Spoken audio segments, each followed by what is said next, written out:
Saudações, como vai? Tudo bem? Meu nome é Giovanni Braga, o nosso canal é Giovanni Braga TV. Hoje, nessa segunda-feira, dois candidatos ao governo do Estado do Espírito Santo, Manato e Renato Casagrande, se reúnem aqui no Hotel Senac, na Ilha do Boi, para fazer praticamente a última sabatina. Nós acompanhamos a entrevista de Manato e agora com o governador do Estado do Espírito Santo. Acompanhe nossos vídeos, meu nome é Giovanni Braga, até mais ver, obrigado.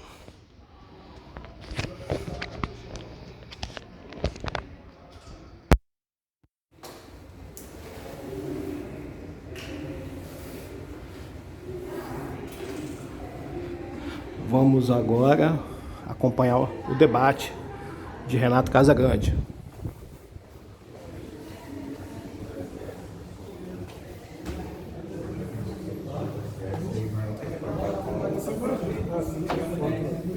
Até a BR-262, a Portão de Viana. Quem desce de Domingos Martins pode acessar o Portão de Viana e sair, como o Capixaba diz, vazar na BR-101, 262, BR-101, e uma pista que sai de Marechal Floriano por dentro à direita de quem desce para sair no contorno de Viana. Então, assim, esse tipo de investimento que a gente pode fazer por um Estado organizado é que nos dá competitividade num Estado como é o Estado Capixaba, e a gente não pode correr risco. Desculpe, a gente não pode correr risco. Por que nós vamos parar, ou vamos interromper um processo que começou há anos de aperfeiçoamento institucional? Nós estamos aperfeiçoando nossas instituições. É este o caminho que a gente tem que seguir. É este o projeto que eu lidero. E é por isso que eu vim aqui pedir apoio de vocês, que nós lideramos um projeto de aperfeiçoamento institucional no Espírito Santo. Obrigada, candidato. Só lembrando que quem desejar fazer perguntas para o segundo bloco, basta levantar a mão. A equipe está posicionada aqui em ambos os lados para que você possa receber o cartão para a pergunta. Pedir a gentileza de que escrevam da forma mais legível possível, por favor. Terceira pergunta deste bloco: quais são as propostas do candidato para a área da infraestrutura? A área da infraestrutura são três caminhos que a gente vai seguindo. Nós vamos avançar ainda mais nas PPPs e nas concessões, especialmente PPP de saneamento. Vocês sabem, nós estamos já com todo o saneamento básico da Grande Vitória contratado, todo ele em obra, que vai ser em obra. Tá? Então, a região metropolitana, vamos avançar em outras PPPs de forma regionalizada, a região litorânea sul em especial, que será a próxima. Então a gente quer avançar nas concessões e nas PPPs, porque isso é fonte de recurso para investimento.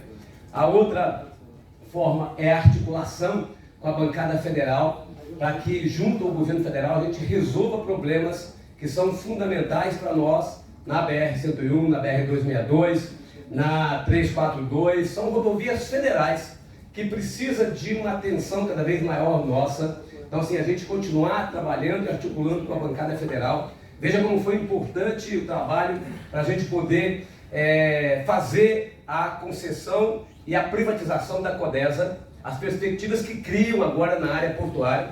Veja como é importante a gente ter apoiado a Imetame no porto que a Imetame está construindo ali em Aracruz. E como importante foi a gente comprar debêntures do Porto Central, para que o Porto Central possa criar a expectativa de fato começar aquela obra. Então nós participaremos do setor privado, que a gente possa participar diretamente dessa forma como eu estou dizendo. E nós temos hoje a possibilidade de fazer outros tipos de participação. Nós vamos lançar depois da eleição a política de debêntures, através do Fundo Soberano. Tem gente que critica o Fundo Soberano, mas o Fundo Soberano está atraindo empresas de base tecnológica para o nosso estado. Temos uma gestora contratada de forma isenta pelo Bandes, que está trabalhando, e vocês conhecem a gestora, está atraindo empresas de alta tecnologia e de base tecnológica para o nosso estado. Mas nós lançaremos também a política na área industrial para que a gente possa adquirir debêntures das empresas e a gente potencializar empresas e investimentos âncoras em regiões do estado, com taxa adequada, subsidiada, que permite a gente poder ter âncoras que ajudem a gente no processo de desenvolvimento. Ao mesmo tempo, manter esse estado organizado. Você vê que nesse tempo nosso de governo, nesses 4 anos de governo, são quase 7 bilhões de reais de investimento. Nunca se fez tanto investimento. E a gente quer continuar nesse ritmo nos próximos anos. Por isso que não podemos correr risco de desorganizar esse Estado. Vocês sabem que para organizar é difícil, é duro. Há quanto tempo nós estamos organizando e quantas coisas nós temos que mudar ainda nesse Estado. Eu compreendo, efetivamente, que nós temos um governo realizador, um governo que trouxe muitos destaques importantes para a administração pública, tanto é que nós temos um governo super bem avaliado. Mas eu reconheço que um novo governo não é um mandato de 8 anos, é um novo governo.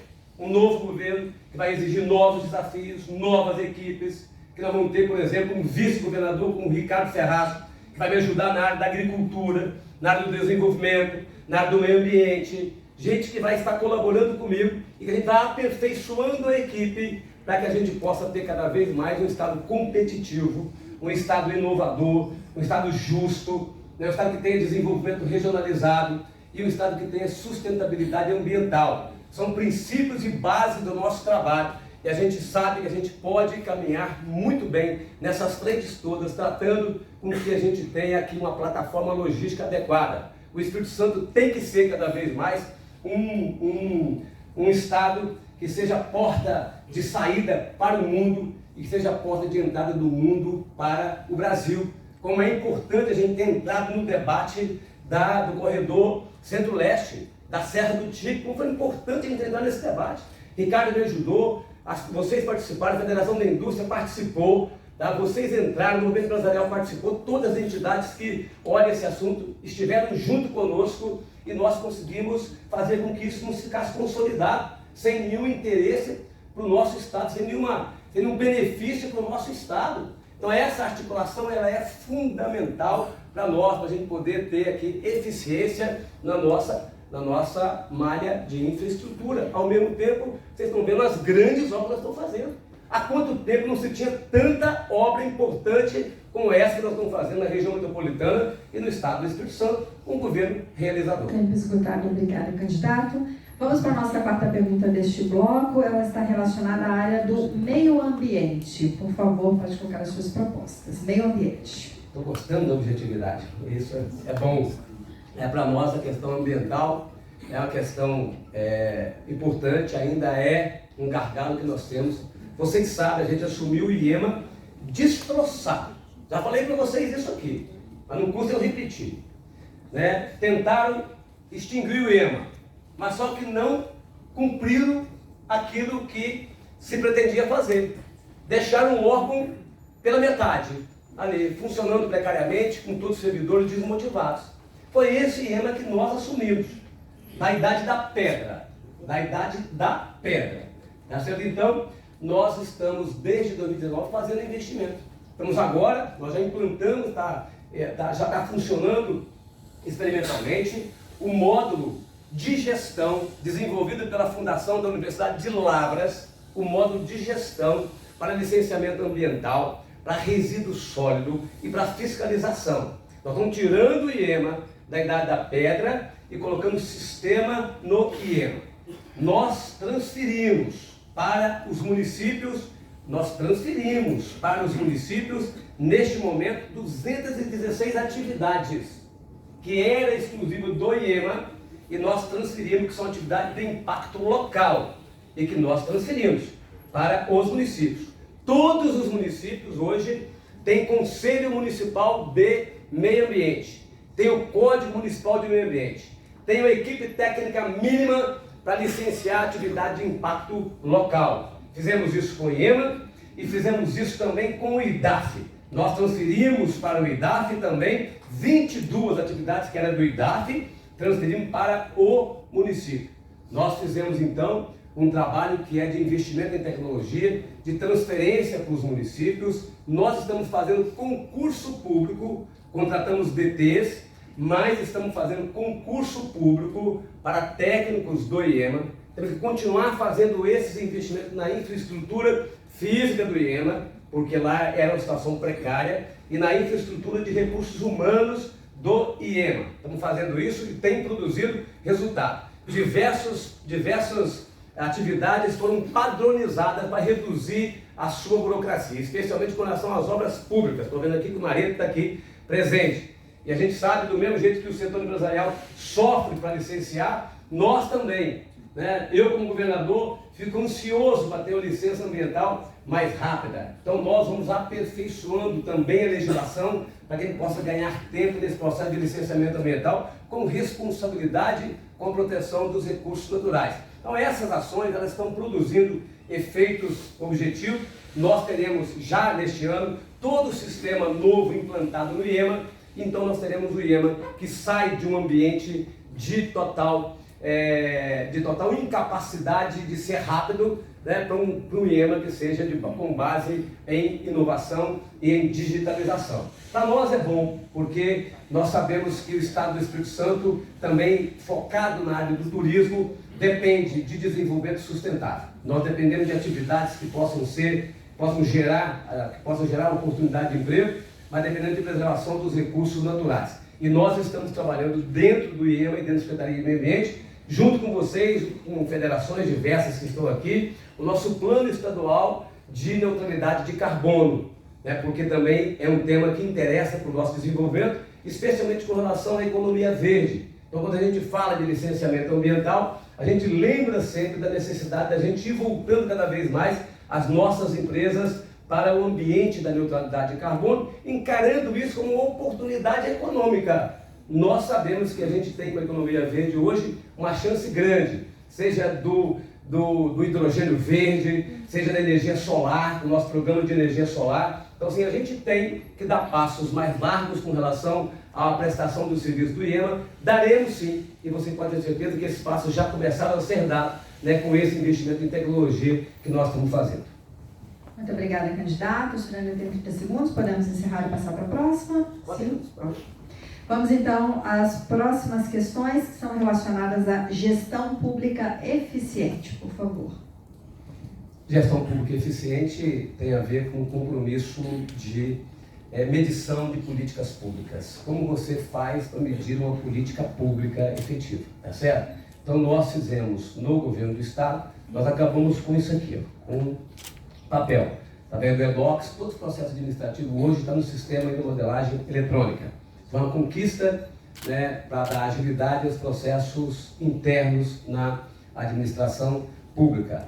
Mas também nós fizemos medições, né, na área de mortalidade infantil, medições em diversas áreas da educação, o bônus de desempenho, uma forma que a gente mede o desempenho e a presença dos professores na sala de aula, o desempenho de cada escola com relação ao IDEB. Então, saber medir políticas públicas a gente tem no nosso plano, no nosso planejamento e na nossa ação nossa interna de governo. De cada área a gente tem indicadores que são medidos para a gente poder ir alcançando o resultado, para que o nosso trabalho possa ser efetivamente medido e calculado. Então, assim, eficiência de serviço público exige que a gente possa manter, né, a presença de servidores efetivos, né, com compromisso de fortalecer as nossas instituições.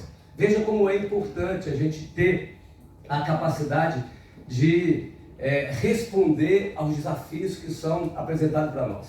O que faz com que um estado, um município, o que faz com que uma região ela se desenvolva e outras regiões, outros estados e países não se desenvolvem? O que diferencia, né, uma região de outro, um estado de outro, um país de outro, são as suas instituições, o fortalecimento das suas instituições. Se as suas instituições de uma região ela estiver em condições de responder aos desafios da sociedade, independente de quem está à frente dessas instituições, então esse país vai avançar ou essa região vai avançar. Então é isso que a gente tem construído no estado. Vocês sabem disso, que a gente, desde o primeiro momento da reconstrução desse estado, quando nós formamos e criamos e participamos do Fórum Reage do Espírito Santo, que houve a movimentação das federações empresariais, o movimento empresarial Espírito Santo em Ação, desde o primeiro momento, a gente vem num processo de aperfeiçoamento, com a retirada do crime organizado das instituições e com o combate ao crime organizado, a gente vê como as nossas instituições podem fazer um enfrentamento a esses desafios. Já pensou se esse Estado não tivesse capacidade de enfrentar essa pandemia? Já pensou se o Estado não tivesse capacidade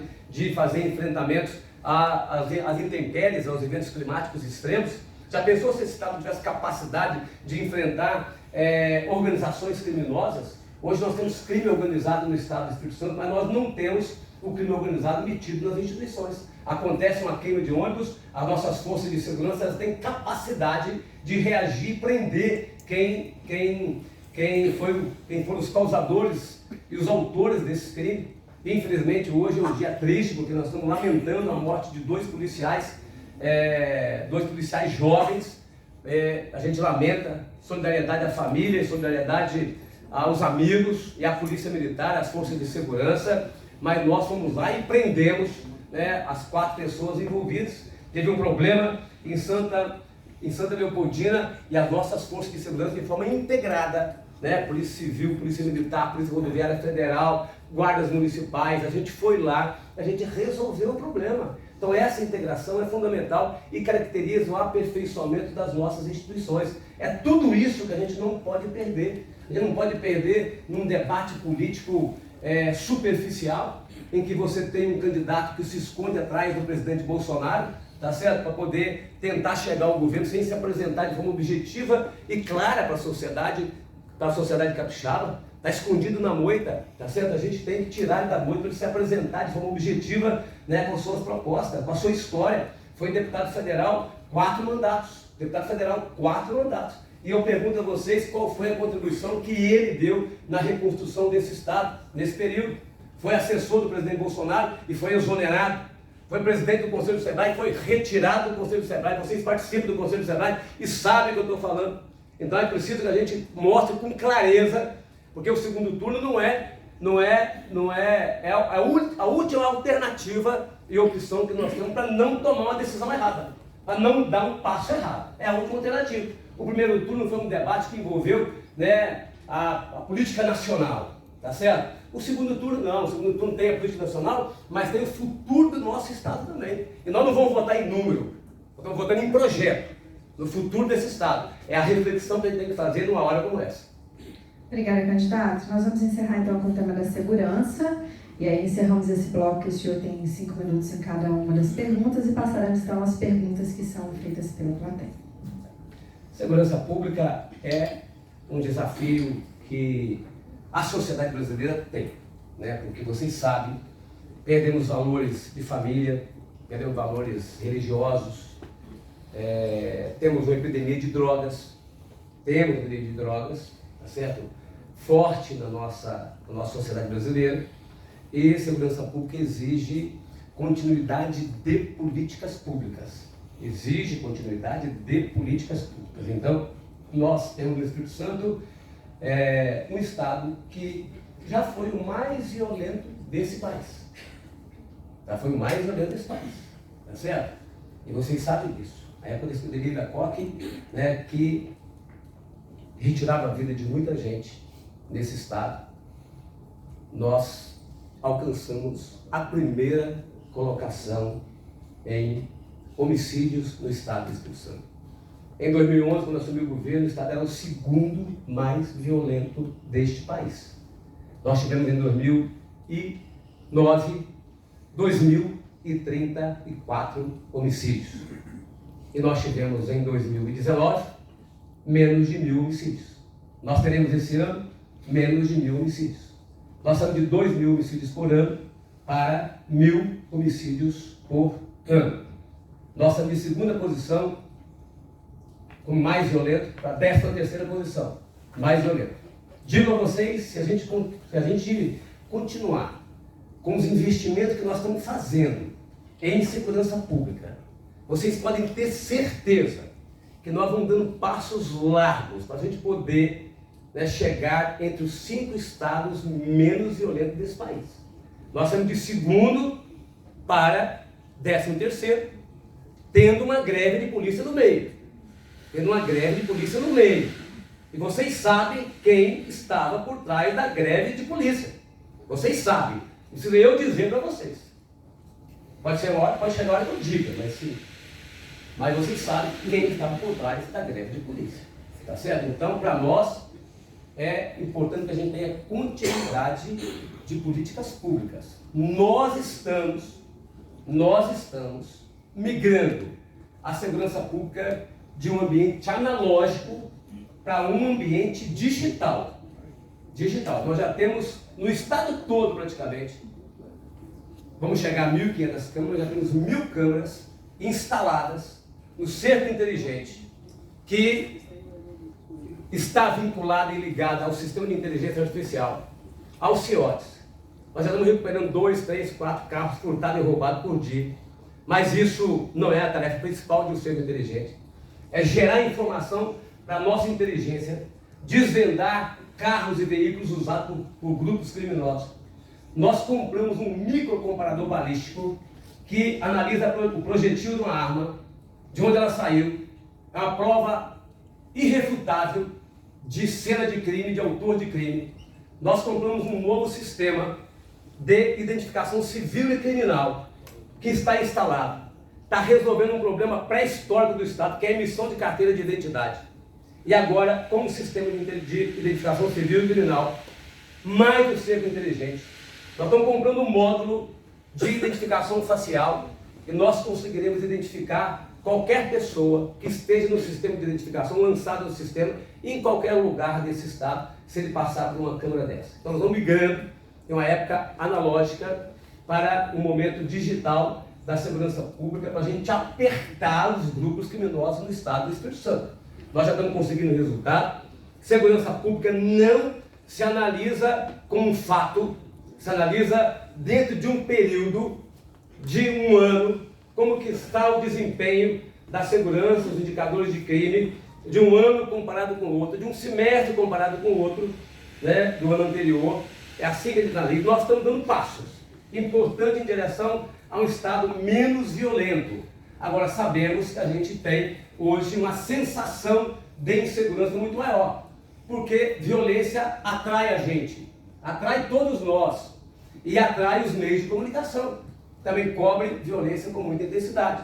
Mas nós estamos, neste momento, né, fazendo um investimento forte. A turma de segurança, tem gente de segurança aqui, sabe que quando nós estamos no governo, a segurança pública tem investimento.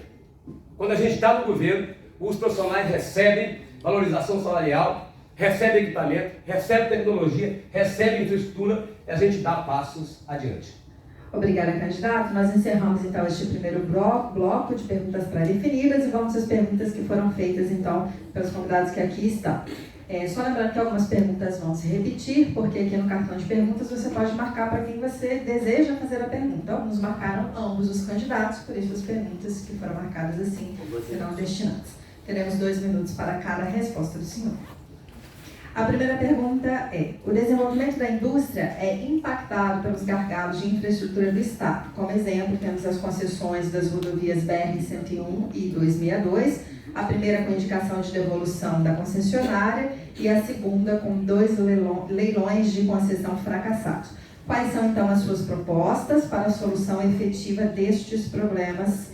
E aí deixo uma consideração. A modernização das malhas ferroviárias existentes é o caminho correto para a priorização dos investimentos em ferrovias. Um estudo da Fundação Dom Cabral concluiu que modernizar a ferrovia Centro-Atlântica viabiliza o corredor Centro-Leste e multiplica por 4 a capacidade de transporte de cargas para o Espírito Santo. Então, como o candidato pretende enfrentar essa importante questão, é uma pergunta do vice-presidente da CNI, Léo de Castro. Léo, obrigado pela pergunta. O Ricardo Peçanha esteve reunido com o governo de Mato Grosso do Sul, tratando do modelo e da modelagem da 163, em que lá também teve uma devolução e o governo de Mato Grosso do Sul está assumindo, né? E amanhã ele tem uma reunião com a NTT em que ele vai tratar desse tema. Nós queremos ver como o Estado pode entrar, que modelo o Estado organizado como o nosso pode entrar, assumindo, entre aspas, assumindo num processo de contratação de empresas privadas para a gente poder dar sequência aos investimentos da BR-101. Essa é uma movimentação que nós já estamos fazendo, tá certo? Neste momento. Da BR-262, a gente precisa de novo colocar para concessão. Agora, antes da concessão, seria muito importante que o governo federal tivesse recursos para fazer um investimento. O setor privado, eu não sou empresário, vocês são empresários, tá certo? Mas eu tenho capacidade de analisar e vivo discutindo com vocês todos os dias. Vocês sabem que a gente dialoga permanentemente. O setor privado só vai entrar quando tiver alguma viabilidade. A BR-262, sem investimento público, não tem viabilidade. Tá certo? Então, nós estamos dispostos a fazer parceria com o governo federal. Eu já disse aqui hoje, tenho disposição, e já estou estudando, já começando a elaborar o projeto, para a gente poder fazer a conexão e o binário da BR-262, que é o binário estadual. Repito, a gente vai ter uma rodovia, se o governo federal não resolver a BR-262, se resolver, nós precisamos fazer esse investimento, que vai sair de Marechal Floriano, logo que passa Marechal Floriano, vai entrar à direita e vai sair aqui em Viana, num contorno de Viana, que o projeto já está pronto. O contorno de Viana do projeto já está pronto. Então isso é um investimento importante. Do mesmo jeito que nós vamos fazer um outro investimento importante, que é ligando lá Nova Almeida até a ponte de Pedra Quiaçu, que é outro investimento para a região de Aracruz, importantíssimo. Infelizmente. Quais são os critérios que o senhor pretende adotar para a escolha do próximo secretário de Agricultura e se para essa escolha o senhor pretende ouvir as instituições representativas do setor da agricultura? Nós vamos ouvir as entidades representativas do setor, pode ter certeza disso. Será um governo em que a gente vai ter cada vez mais a capacidade de apoiar a agricultura de base econômica, o agronegócio, a agricultura de base familiar. Eu já disse que nós estaremos montando coordenações de governo. Essa área o Ricardo vai me ajudar a coordenar, a delegação minha vai me ajudar a coordenar. Então nós teremos uma equipe da Secretaria de Agricultura em sintonia com a agricultura de base familiar e a agricultura de base do agronegócio, para a gente poder potencializar cada vez mais aquilo que nós já temos de bom. Nós já temos hoje o café, nós já temos hoje a fruta, nós já temos hoje o gengibre, nós já temos hoje a silvicultura, nós já temos hoje diversas atividades da pecuária, diversas atividades ligadas à agricultura com um potencial enorme. E nós queremos continuar nesse trabalho e aperfeiçoar ainda mais nesse próximo governo uma ação que possa recompor o Incapé. Nós vamos fazer um concurso para o Incapé agora. É muito importante que o Incapé esteja motivado a trabalhar cada vez mais. Veja como é importante a gente estar fazendo o programa de leite com o SEBRAE, com a Federação da Agricultura, com o Senar, que está aqui, está sendo junto conosco. Como é importante esse trabalho de melhoramento genético na pecuária de leite, fundamental. Então, fortalecer o INCAPER, fortalecer o IDAF. Estamos fazendo investimentos fortes na SEASA, nova cobertura da SEASA, pavimentação de asfalto para poder melhorar a movimentação de mercadoria na SEASA. Então, fortalecer o sistema público de agricultura em sintonia permanente com vocês, dentro de um comitê que possa nos colocar na mesa de 2 em 2 meses, de 3 em 3 meses, debatendo essa agenda da agricultura. É isso que nós desejamos fazer, queremos fazer, é isso que nós faremos nos próximos 4 anos. Obrigada, candidato. Qual o empenho do seu futuro governo, se vencer, para a proteção da propriedade privada contra invasões de terras? Cumprir a lei, tá certo? É o que nós estamos fazendo, nós sempre fizemos isso. Eu já fui secretário de Agricultura, é bom que vocês lembrem disso. É bom que as pessoas, bom que vocês avaliem, assim, porque eu já fui governador, eu sou governador, já fui senador, eu já fui deputado federal, eu já fui secretário de Agricultura, vice-governador, deputado estadual, e vocês nunca me viram desequilibrando. Nas horas mais complicadas desse estado que eu já passei, vocês sempre me viram com serenidade e sempre cumprindo as determinações legais.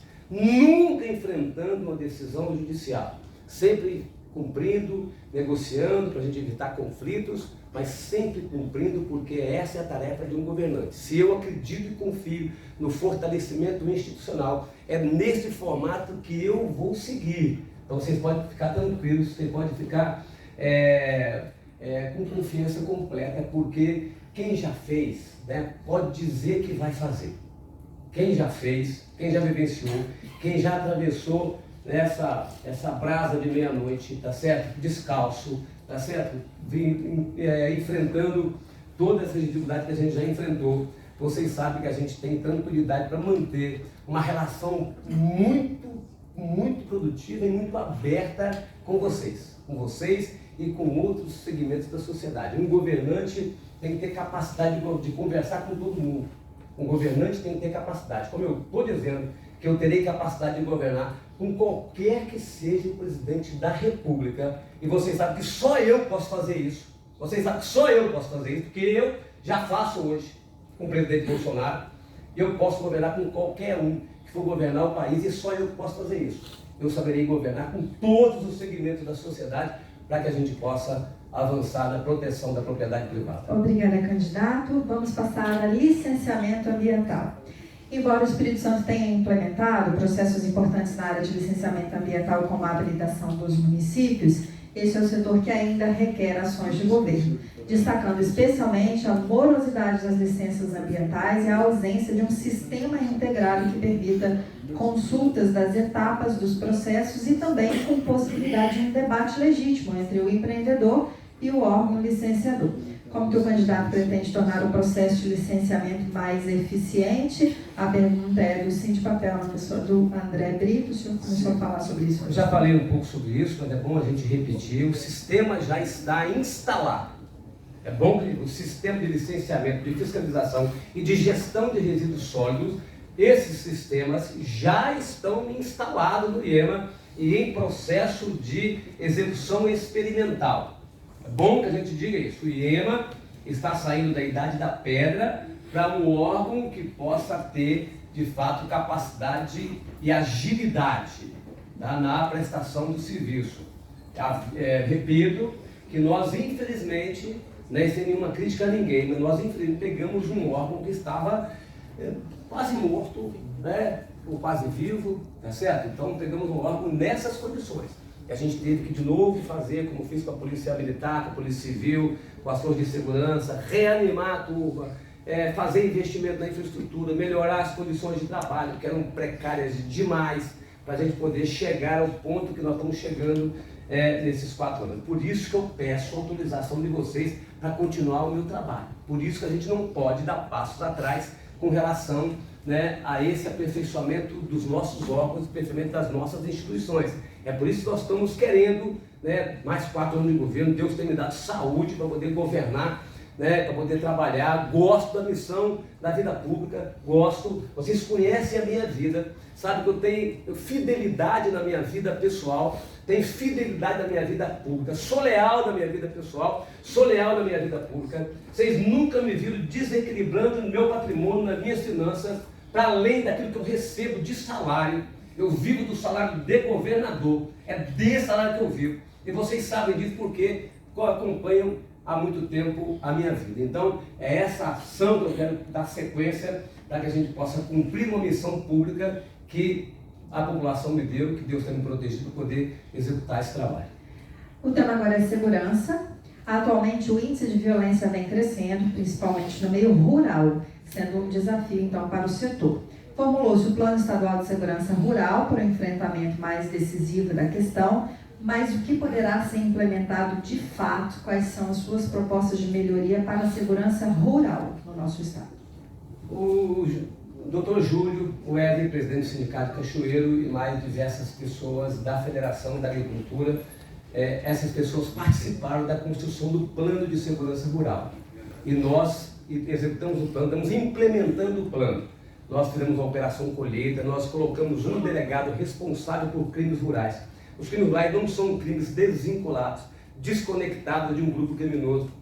Tem grupos especializados em crimes rurais. Então, tem um delegado com equipe especializada nessa área de crimes rurais.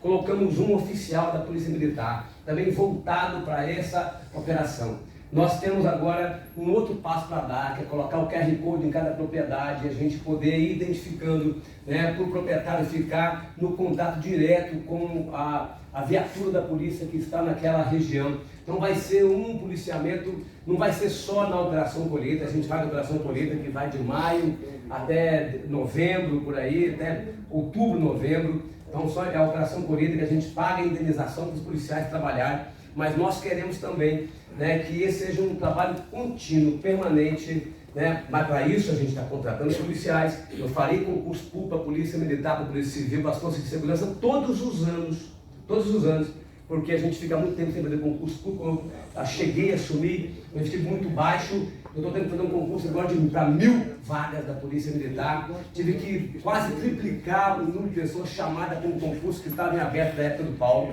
E a gente chamou mais de 500 policiais civis, mas mesmo assim é insuficiente para recompor o efetivo que a gente precisa para poder fazer frente, né, ao avanço da criminalidade. Mas estamos trabalhando, determinados no trabalho, tendo plano para a gente poder seguir, e esse plano vai produzindo resultado. Pode ter certeza que a gente vai conseguir esse resultado com esse investimento que a gente está fazendo no efetivo e na infraestrutura das nossas polícias.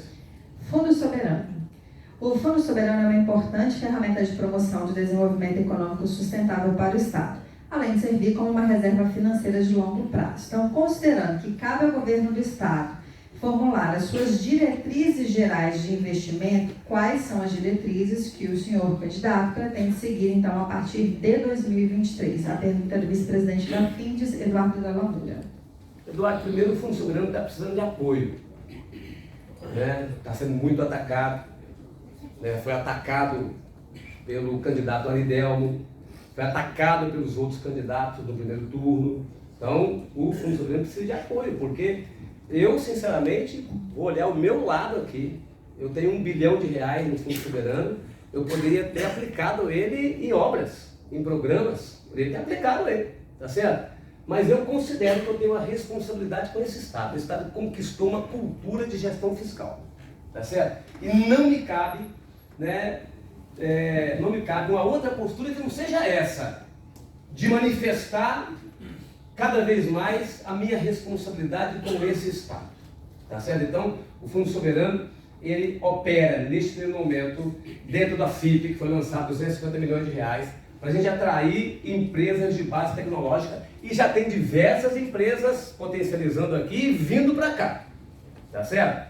E aí está aberta a outras iniciativas, não é só empresa de base tecnológica, está aberta a outras iniciativas, mas nós temos essa é a primeira iniciativa. A segunda iniciativa será agora, nós já estamos preparados para a gente poder publicar toda a resolução, para a gente fazer aquisição de debêntures das empresas, para potencializar as empresas lá para a região sul, do mesmo jeito que a gente lançou agora um Desenvolve, um fundo de financiamento com recursos do governo do Estado. Colocamos 30 milhões, mas vamos chegar a 100 milhões, vamos colocar mais 70 milhões, taxa de juros no máximo da Selic, para a gente poder potencializar investimentos fora da região da Sudene e fora da região metropolitana, que a gente lançamos no Sul, o Munir vai lançar agora em Pedra Azul, lá em Domingos Martins, vai lançar em Vargem Alta. Então, assim, a gente está com diversas ações voltadas para esse desenvolvimento. Obrigada, candidato. Capacitação de mão de obra.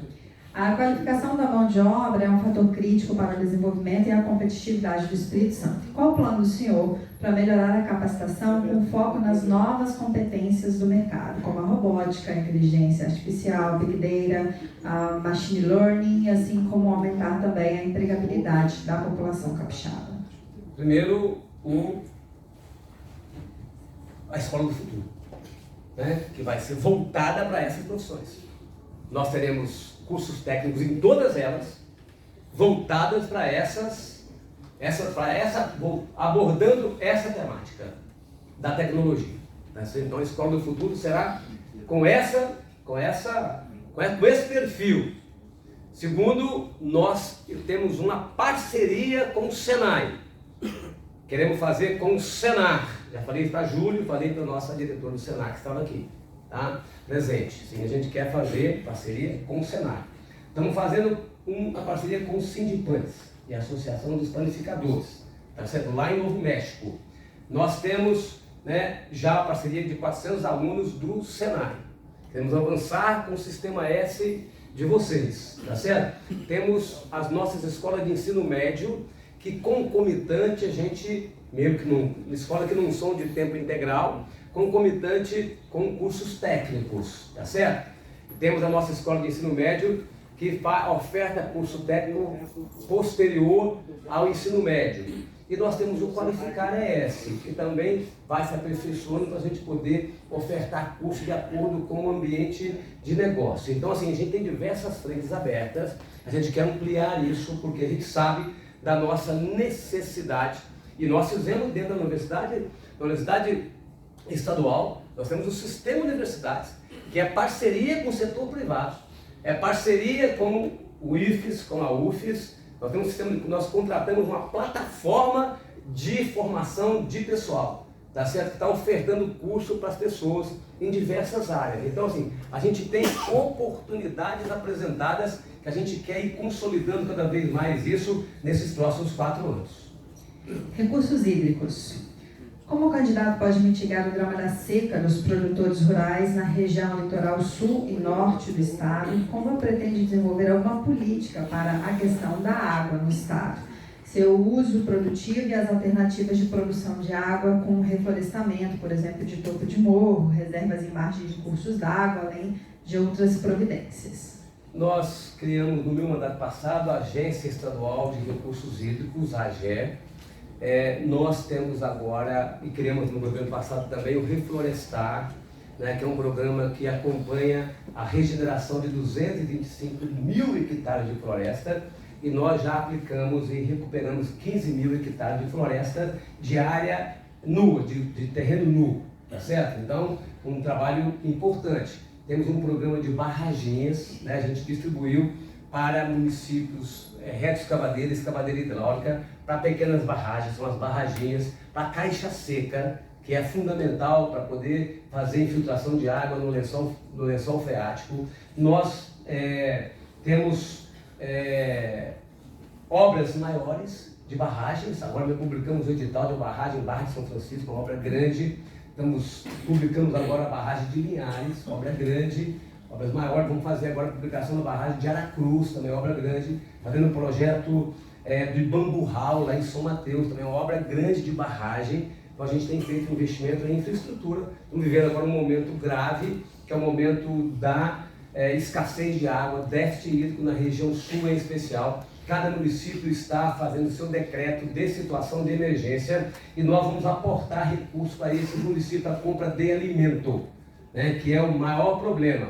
Nós temos hoje, nós não temos falta de água, nós tivemos falta de alimento, é isso? Falta de alimento. Então assim, porque muito frio, passamos uma época fria e passamos o frio, tá certo? E a época de seca, né, causou uma escassez de alimento. Então o que nós estamos fazendo agora com os municípios que decretaram a situação de emergência é repassar via Fundo de Defesa Civil recursos para que o município compre alimento para os animais.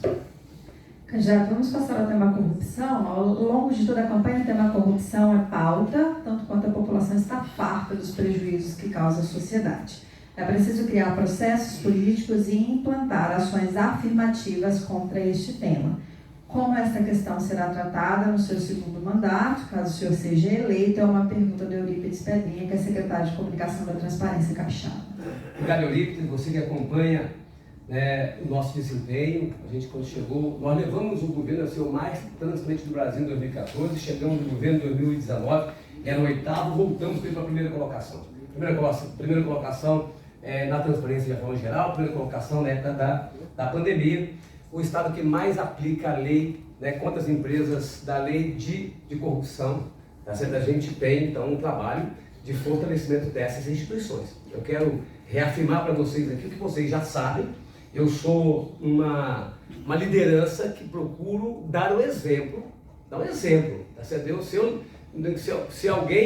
Se alguém me apontar um erro, tá certo? Assim, eu não tenho compromisso com o erro. Eu não tenho nenhum compromisso com o erro. Minha equipe sabe disso, tá certo? Eu dou o exemplo da minha vida, né, dos meus mandatos, da minha postura como governador, nos outros mandatos que eu exerci, para não conciliar com nenhum erro na administração pública. Se alguém errou, é problema de quem errou, vai responder perante a justiça. E a gente tem exemplos claros no nosso governo. O exemplo mesmo da Secretaria da Fazenda foi um exemplo claro. Quem identificou o desvio foi a nossa instituição, foram os auditores da Secretaria da Fazenda, né, que identificaram. Isso que é aperfeiçoamento institucional. Isso é que é deixar a instituição funcionar. Isso é que é deixar a instituição cumprir o seu papel.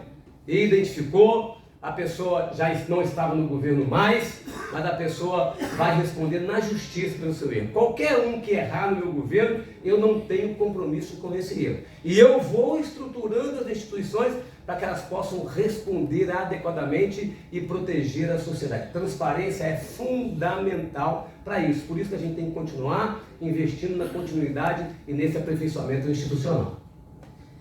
Candidato Fefe acredita que o caminho para o desenvolvimento constante do Espírito Santo deve ser baseado no tripé: dinamismo econômico, saúde fiscal e estabilidade institucional.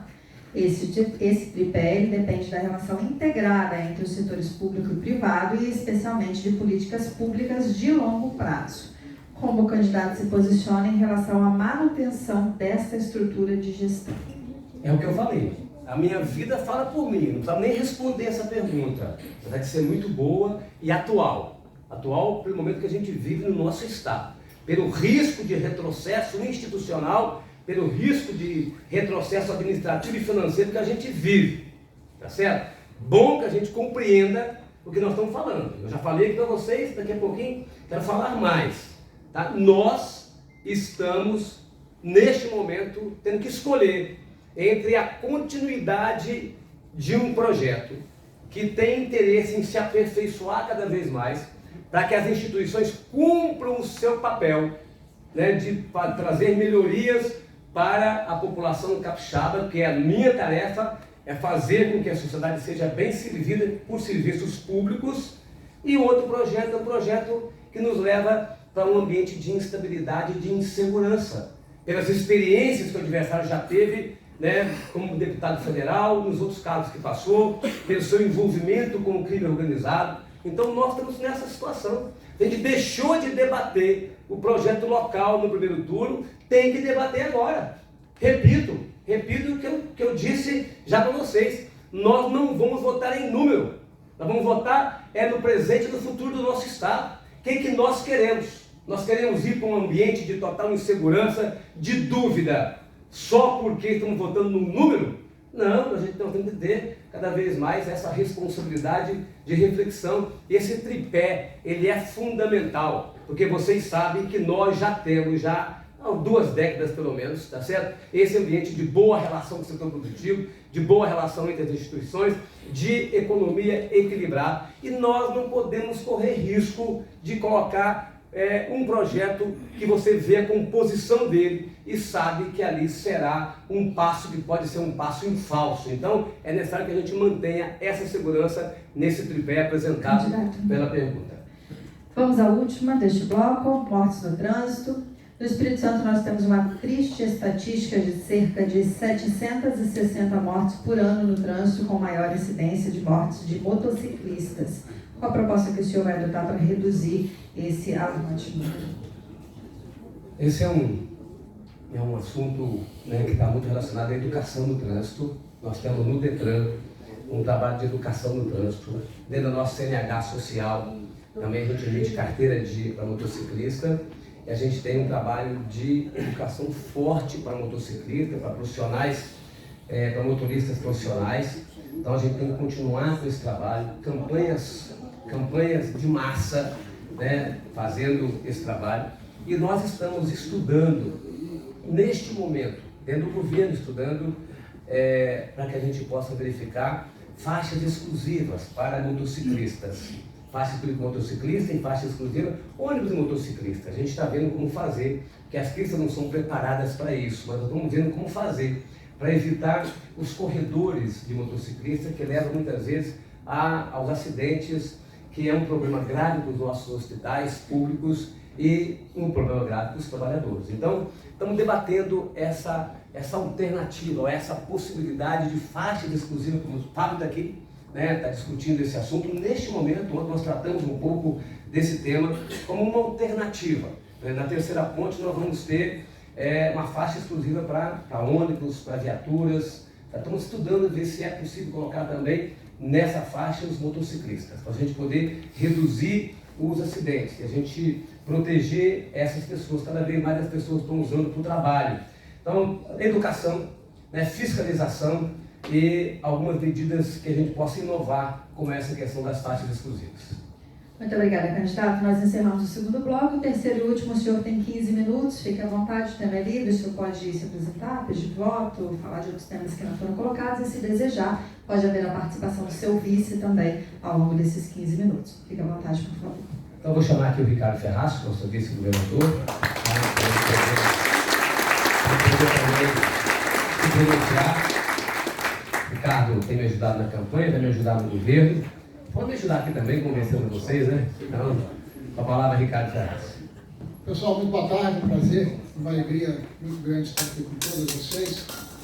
Com todos vocês, eu queria tomar a liberdade de fazer um cumprimento ao mundo empreendedor capixaba, cumprimentando o meu amigo.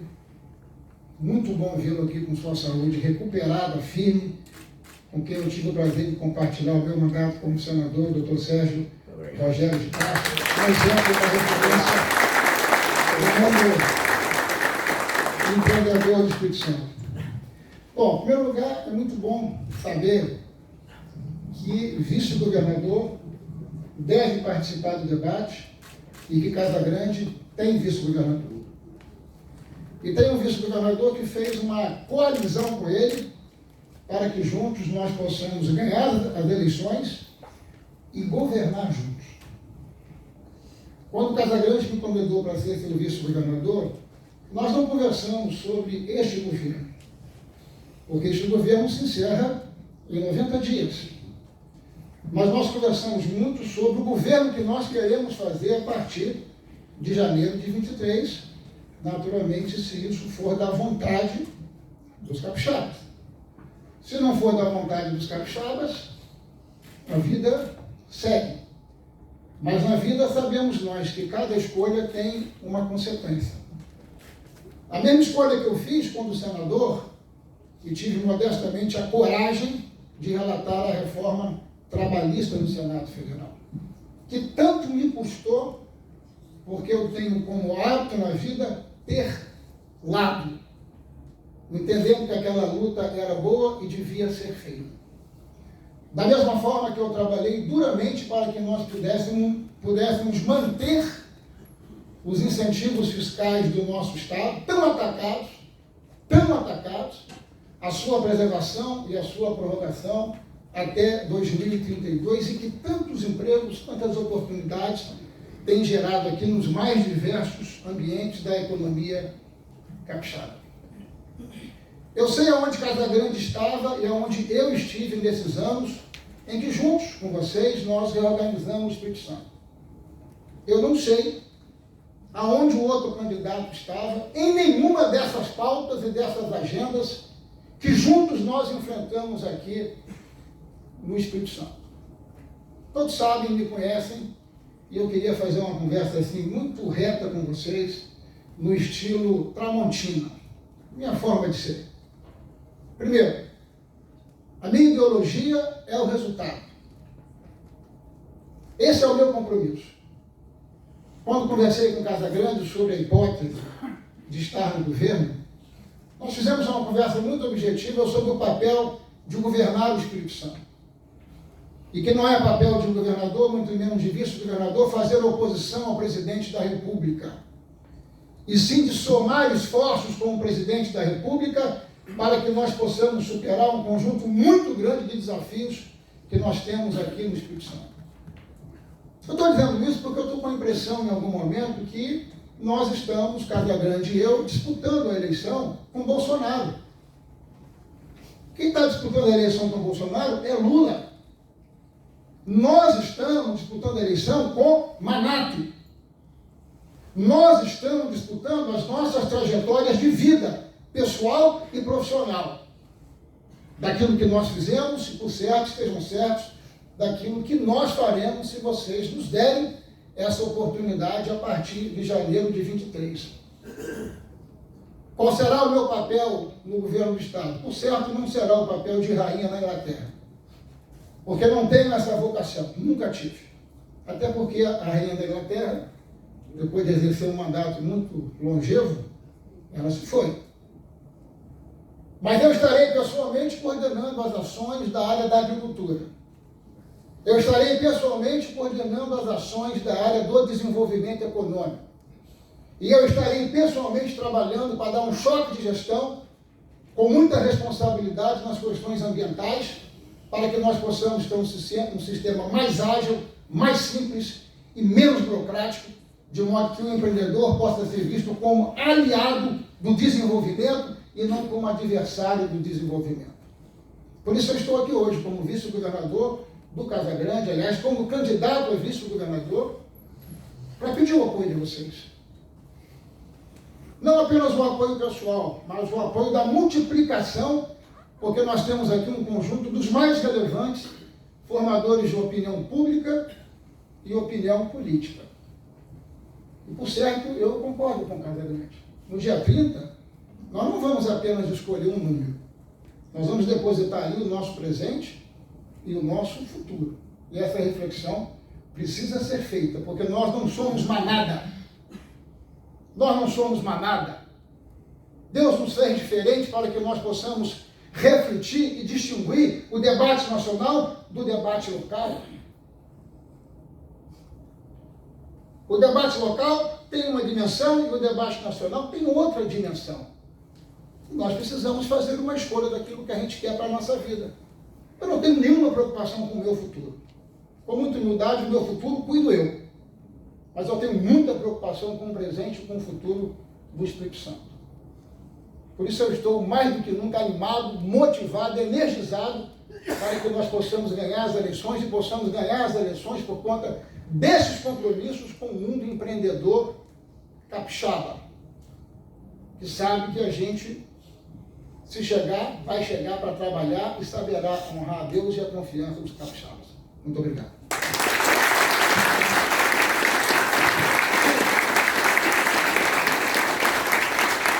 Muito bem. Obrigado, Ricardo. Se Deus quiser, se vocês ajudarem, nosso futuro vice-governador, eu quero, então, partir para a gente poder encerrar essa participação nossa, dizer a vocês que eu comecei a avaliar aqui o primeiro turno das eleições. E o primeiro turno das eleições, eu considero que a história nossa teve pouco valor e que o trabalho teve pouco valor. Nós tivemos a eleição focada no debate nacional, também focada na eleição de deputado estadual, deputado federal, e o projeto do Estado ficou em segundo plano. Só olhar os resultados do primeiro turno, em diversos estados vocês vão ver que os candidatos apoiados pelos presidentes mais fortes tiveram um desempenho, um crescimento. Olha o Onyx Lorenzoni no Rio Grande do Sul, Tarcísio em São Paulo, olha o Jerônimo aí do outro lado do Lula na Bahia. Nós aqui chegamos no primeiro lugar, mas nós sabemos que as pessoas olharam muito para o projeto nacional e olharam muito para as eleições proporcionais. Então agora é hora de olhar para o projeto local. É hora de olhar para o projeto local. Eu sou do mesmo partido desde que eu fui deputado estadual. Fui deputado estadual, fui vice-governador, fui deputado federal, fui senador da República, fui governador, sou governador de novo, pelo mesmo partido. Já disse para vocês que minha mulher é muito feliz com isso, porque eu tenho duas demonstrações de fidelidade. Tenho o mesmo partido e sou torcedor do Botafogo. Apesar de todas as dificuldades. Então, eu sou do mesmo partido sempre. E parece que agora está errado eu ser do mesmo partido que eu sempre fui. Gente que me conheceu a vida toda, começa a questionar. Todos sabem que eu tenho capacidade de diálogo. Todos sabem, as pessoas aqui me conhecem, tá certo? Eu governarei bem no diálogo com qualquer que seja o presidente da República. Se for o presidente Bolsonaro, eu vou governar como o presidente Bolsonaro, como governo hoje. Vocês não viram crise institucional na minha relação com o presidente Bolsonaro. Todos os ministros que vieram aqui foram acolhidos, recebidos pelo governo do Estado, por mim. Viajei com todos eles para os municípios. Se o presidente Lula ganhar, eu vou governar com o presidente Lula. Não farei oposição a nenhum presidente da República. Então nós estamos agora clareza naquilo que a gente quer nesse Estado. E é preciso fazer reflexão, para a gente poder saber o que a gente quer para agora, os próximos 4 anos. Esse Estado ele veio num processo de aperfeiçoamento institucional. Esse Estado e vocês participaram dele. É bom que a gente recupere, tá certo? A história, aquilo que era o Estado do Espírito Santo até o início da década de 2000. Então, o que era esse Estado? Que Estado era esse? Que teve que a sociedade se juntar, se aglutinar, para tirar o Estado do mundo da criminalidade. Muitos de vocês participaram. Veja que ex-secretários, está aqui o secretário da Fazenda, o Zé Teófilo, está aqui Zé Eugênio, estava aqui presente conosco, tá certo? Assim, quantos de vocês, Calimã, quantos de vocês participaram deste processo, tá certo? Para a gente poder chegar neste ponto. O Estado resolveu todos esses problemas? Lógico que não. Lógico que não. Nós temos muito mais coisa para a gente fazer ainda. Mas a vida é assim. A gente vai fazendo. A gente vai fazendo. O que importa é que a gente seja, de fato, pragmático num momento como esse. Que a gente opte por um caminho que seja o caminho que garante a gente segurança. Para que e por que a gente ameaçar dar um passo em direção ao escuro, sem ter a segurança necessária para a gente poder seguir em frente nesse aperfeiçoamento institucional? Eu não estou aqui brincando, gente. Eu não estou brincando, não. Sim, a gente já vivenciou isso. Nós tivemos uma ameaça dessa lá atrás. E agora a gente resolveu o problema do Espírito Santo. Vocês viajam no Brasil. Esse Estado é respeitado no Brasil. É respeitado no Brasil. Então não tem razão a gente não fazer uma reflexão e a gente agarrar firme nesse projeto. Um projeto que vai apresentar para vocês novas propostas, um novo governo, que vai aproveitar tudo de bom que eu faço hoje. Nós vamos avançar naquilo que é preciso avançar, vamos corrigir onde for preciso corrigir, vamos montar cada vez mais uma equipe que possa responder às nossas necessidades. Então a gente deu esse passo até agora, tá certo? É preciso que a gente então reafirme para vocês esse compromisso. Vim aqui reafirmar o compromisso, com a transparência, com a seriedade na gestão pública. Vim aqui reafirmar o meu compromisso com o diálogo, todas as questões que o setor produtivo levou para o governo do Estado, nós demos atenção a ela. Não é que nós atendemos a todas, não é possível atender a todas, mas nós demos atenção a todas as demandas do setor produtivo.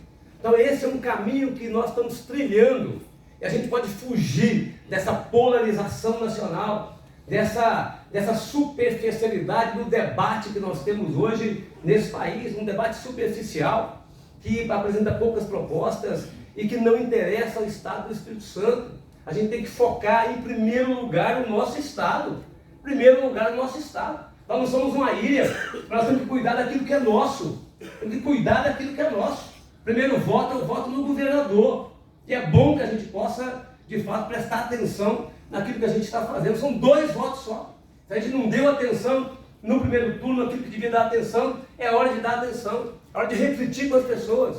Estou pedindo a vocês o apoio à nossa candidatura, do nosso projeto, para que a gente possa dar sequência a esse trabalho, para que a gente possa fazer o aperfeiçoamento desse trabalho. Trabalho que a gente fez com muito carinho nesse tempo e que a gente quer dar sequência a ele. Então, para nós, é fundamental que vocês possam se posicionar de acordo com o convencimento de vocês, mas é bom que a gente, então, nesse posicionamento, reafirme aqui a nossa decisão da gente continuar o processo de institucionalizar cada vez mais as decisões do governo e criar cada vez mais um ambiente que seja propício para o nosso desenvolvimento. Nós temos 5 grandes diretrizes no governo, tá? Que é um governo, como eu já disse para vocês, inovador, competitivo, um governo sustentável na área ambiental, um governo que seja desenvolvido regionalmente e um governo que seja justo. Essas são as diretrizes nossas que continuarão na próxima etapa para a gente poder transformar esse Estado num Estado que seja de oportunidade para todos os capixabas. No dia 30 é 40, governador Casagrande e vice-governador Ricardo Ferraz. Obrigado, gente.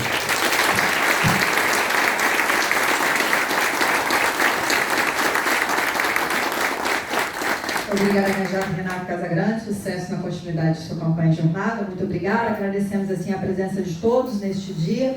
Reforçamos a importância de ouvir todas essas propostas. Acreditamos que participar do processo eleitoral é fundamental para os resultados dos transformadores. Que tenhamos um processo eleitoral pacífico, pautado pela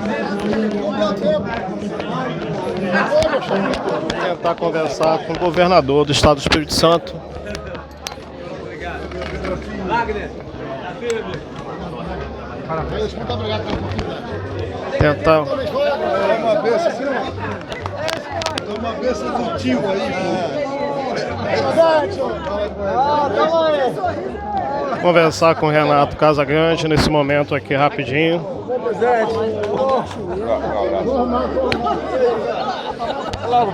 Governador, obrigado por tudo, pela oportunidade. dá uma palavrinha para a coletiva. Ok, obrigado. Governador Renato Casagrande vai ter uma coletiva agora. Conversar. Vai ter uma coletiva, ok? Renato vai ter uma coletiva, a gente não vai atrapalhar. Ele vai ter uma coletiva agora. Renato cumprimenta alguns empresários.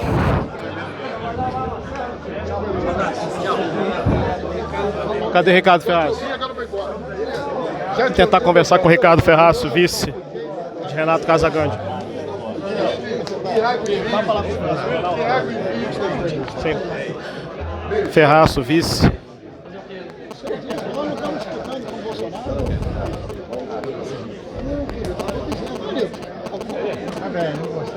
Ricardo Ferraço. Ô, comandante Nivaldo. Tranquilo, né? Tá bom?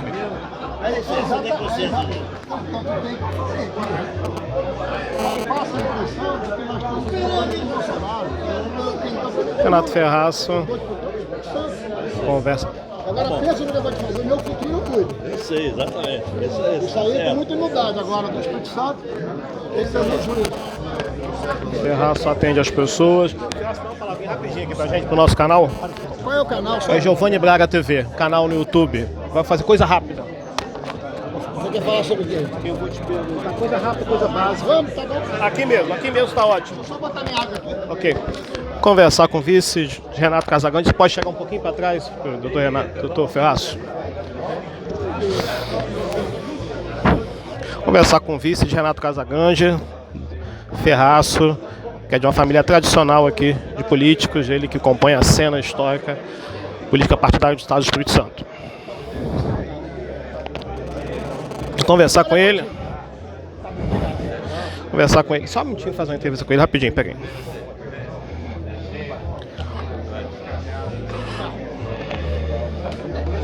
Vamos gravar aqui. Vai aqui rapidinho. Fala aqui do lado de lá. Aqui, Ferraço. Pode. Pode ser. Mas já está gravando, se for possível, vai ser coisa rápida, nenhuma pergunta que eu possa... Eu perguntei outra coisa, se a reunião foi transmitida ao vivo. Não pode. Ao vivo não pode. Isso que eu perguntei. Não, ao vivo não podia. Conversar com o Ricardo Ferraço, vice. Sérgio, um abraço. Já está. Nós estamos aqui já ligados. Ferraço, nosso vice do Renato Casagrande, nosso canal Giovanni Braga TV, é um canal no YouTube. Se inscreva e compartilhe. Você faz parte da história política partidária do Estado do Espírito Santo. O seu pai já foi várias vezes deputado estadual. Enfim, você compõe a cena política partidária.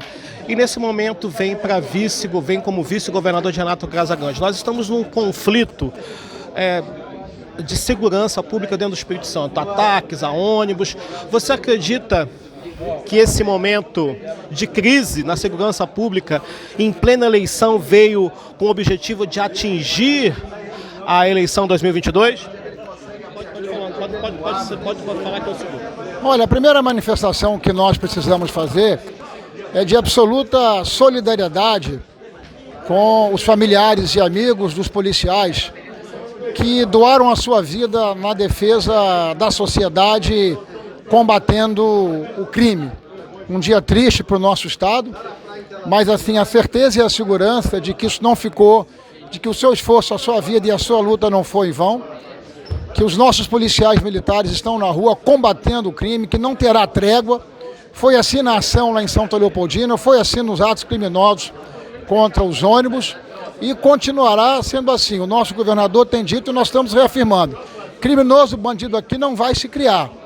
Então, assim, nós estamos muito vigilantes, atuando e respondendo a todas essas questões. E o que nós lamentamos profundamente é que adversários políticos queiram tripudiar em cima do sofrimento e da tristeza da sociedade brasileira, da sociedade capixaba, enquanto muitos estão amargando prejuízos materiais, outros estão amargando os prejuízos das suas vidas, que adversários políticos queiram fazer exploração sobre esse tipo de tema. O fato objetivo em si é que nós vamos seguir adiante, trabalhando e trabalhando muito, honrando a Deus e a confiança dos capixabas. Doutor Ferraz, qual é a prova que vocês têm que o outro candidato está ligado ao crime organizado dentro do Espírito Santo? Olha, a prova foi a própria admissão do outro candidato, que admitiu publicamente que foi filiado à Escuderia Lecoque, uma organização criminosa conhecida no Espírito Santo e Brasil afora, que inclusive é parte na origem das milícias no estado do Rio de Janeiro. Foi o próprio candidato que fez a admissão pública deste contexto e dessa realidade. Eu não tenho essa informação do ano que ele fez, mas tenho a informação que ele próprio, e você também deve ter, que foi ele quem admitiu que fez parte dessa organização. Muito obrigado. Obrigado, Ferraço. Começamos com o Ferraço, vice de Renato Casagrande, nesse momento aqui no Hotel Senac.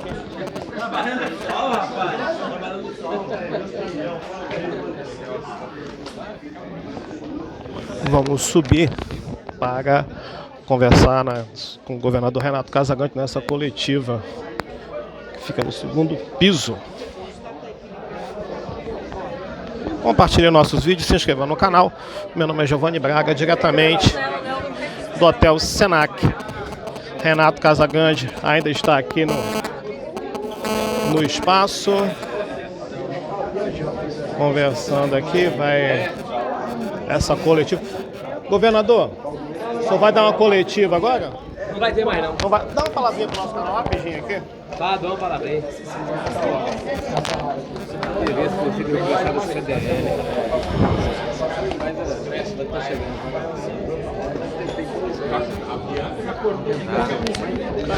Governador Renato Casagrande. Renato, governador.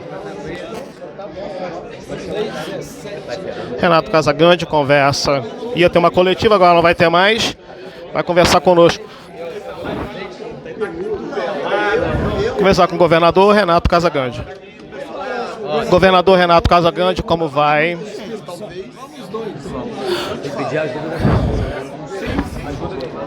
Servidores. Vamos conversar. Tá aparecendo o seu celular. O governador vai atender os empresários. Vamos esperá-lo.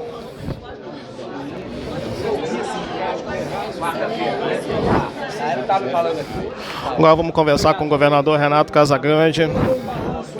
Encontro com o chamado PIB do Espírito Santo. Eu achei muito bom o encontro, conversa direta, franca e muitas lideranças presentes. A nossa proposta, na verdade, é aquilo que a gente já vive, né? As pessoas me conhecem há muito tempo, as pessoas sabem como eu atuo, sabem que eu tenho equilíbrio e capacidade de diálogo. Então, para nós, isso que é o mais importante nesse momento, é ir conquistando cada vez mais a confiança das pessoas, não por aquilo que a gente já vai prometer ou vai propor, por aquilo que a gente já fez, né? Pela nossa história. Isso garante a gente muita confiança. Essa eleição é um plebiscito? Não pode dizer que seja um plebiscito, mas ela é uma eleição nacionalizada, né? Então, ela tem um componente político, diferente de outras eleições, tá, coronel? Então a gente sabe que... Obrigado, Ivan.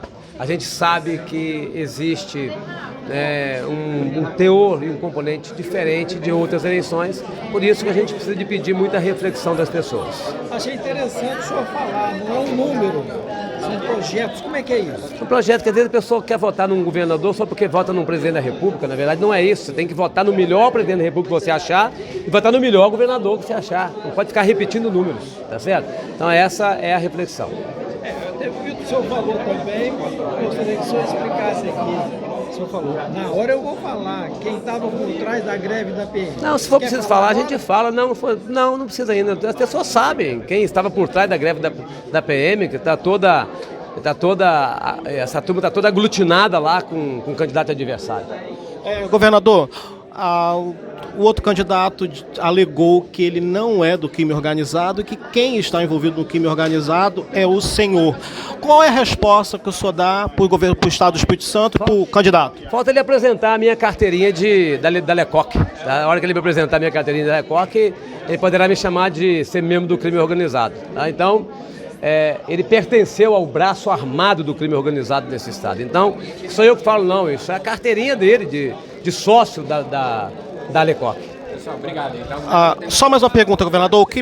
No último mês, o Espírito Santo foi atacado por crime organizado. Você acha que tudo isso foi um comando para atrapalhar as eleições de 2022 no Espírito Santo? Não sei, não dá para dizer ainda, mas tá estranho. Tá? Então, assim, não sei ainda, mas tá estranho. Mas assim, o importante é que nós estamos reagindo e resolvendo os problemas. Isso que é importante. Renato, para fechar, tá chegando o fim. Pode olhar para lá e pedir o voto. Muito bem. Dia 30 é 40 para a gente poder continuar o projeto de aperfeiçoamento institucional e manter esse estado no rumo certo, na direção correta. Ok, Renato Casagrande, governador do Estado do Espírito Santo, obrigado. Governador acompanhando, conversando com as pessoas. Ei, tudo bom? Ei, tudo sou bem? a Natália, sou da assessoria da Findes. Ei, tudo bem? Como vai? Você é de onde? Eu tenho um canal no YouTube, Qual que é o seu nome? Giovanni Braga. Giovanni Obrigado. Braga. Isso. Aí você veio aqui cobrir? Sim.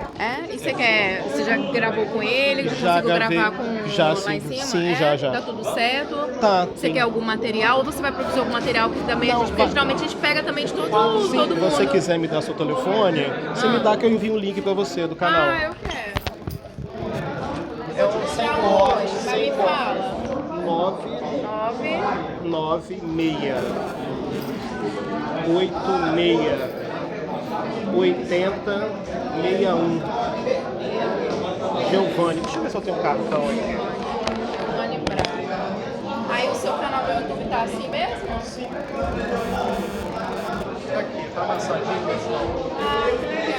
Eu fiz a inscrição. Você fez a inscrição pelo nosso...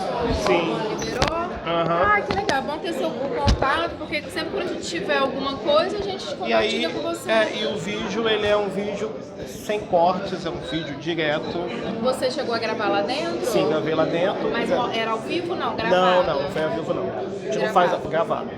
Aí você vai editar ou você vai postar Não, na não tem edição íntegra? não, vai na íntegra, porque para não ter nenhum tipo de corte, alegar que não houve veracidade dos fatos, então a gente faz tudo sem gravação, Então sem tá. corte.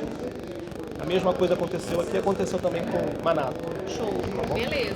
Combinado. Você Obrigado. deve postar hoje? Hoje. Então tá. Aí dá uma olhada lá e aí é um vídeo muito grande, acaba sendo um registro histórico desse momento, que é um momento histórico. E o objetivo é esse. Aos pouquinhos as pessoas vão assistindo. No primeiro momento deve chegar umas 1.500 visualizações.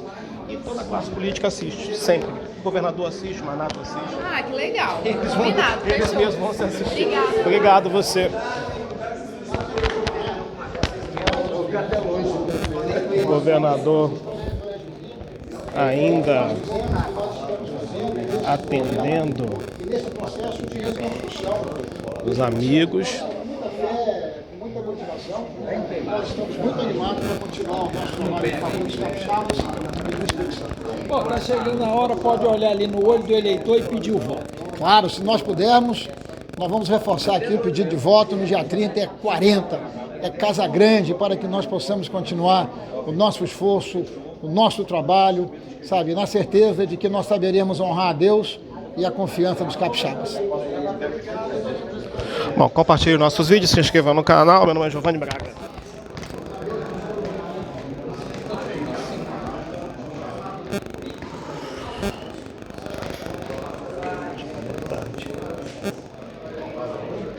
Boa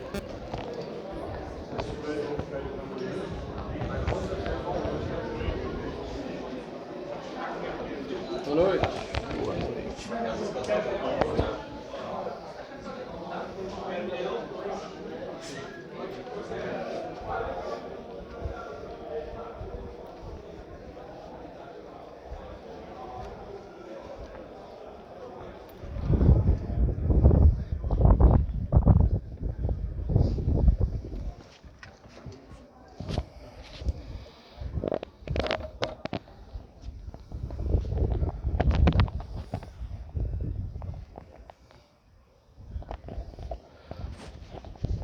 Enfim, segunda-feira, os dois candidatos se reuniram aqui no Hotel Senaca, na Ilha do Boi, na cidade de Vitória. Esse é o vídeo 2, num momento extremamente inflamado entre Manato. Houve dois momentos, Manato chegou 2 horas, Renato Casagrande chegou às 16 horas, Manato chegou às 14, Renato às 16, momentos separados. E acusações dos dois candidatos, propostas diferenciadas para o estado do Espírito Santo. Compartilhe nossos vídeos, se inscreva no canal. Meu nome é Giovanni Braga. Esse vídeo não sofrerá nenhum tipo de edição. Iremos postar na íntegra esse vídeo, sem cortes, sem fazer nenhum tipo de alteração, porque é um registro histórico que fazemos aqui no Hotel Senaca. Uma eleição conturbada, uma eleição conflituosa entre os dois candidatos, não apenas no cenário capixaba, mas no cenário nacional. Bolsonaro e Lula também vivem as mesmas acusações entre direita e esquerda, acusações severas entre a direita e a esquerda, criando assim um momento, uma praça de guerra entre os dois candidatos que estão em busca da presidência da República. E aqui também não seria diferente no estado do Espírito Santo, Renato Casagrande e Manato. Próxima eleição, próxima semana, vamos eleger o governador e o presidente da República. Eu espero que você vote consciente. Temos 2 vídeos aqui na íntegra, com a presença de Manato, com a presença de Renato Casagrande, apresentando as suas propostas. Vídeos sem corte nenhum, na íntegra, você compartilha, você assiste. É um documento que nós faremos, que nós já fizemos, e você assiste esse documento, vai compartilhar, vai ver o comportamento, a performance de cada um, vai perceber qual é a proposta política de cada um, qual é o plano de governo de cada um desses dois candidatos. E o nosso canal vem crescendo, nós estamos com 4.219 inscritos, quase 1 milhão de visualizações, com mais de 2.000 vídeos cobrindo o estado do Espírito Santo da melhor forma possível, sem corte, sem edição, mostrando o que acontece aqui de forma transparente. Diferente de outros veículos que fazem as suas edições, que fazem seus cortes, aqui nós não apresentamos nenhum tipo de corte, aqui nós não apresentamos nenhum tipo de edição, criando assim uma suposta equivocação está errado, mas um suposto engano. Nós não estamos enganando, tudo que aconteceu aqui está aqui verdadeiramente, de forma bem transparente, mostrando para você o que aconteceu nesse debate inflamadíssimo, os dois com muita calma, com muita tranquilidade, mas é fato constatado que existe um jogo de ataque entre Renato Casagrande e Manato, e você acompanhe nesses 2 vídeos que vão ser postados ainda hoje no nosso canal Giovanni Braga TV. Compartilhe nossos vídeos, se inscreva no canal. Até mais, obrigado.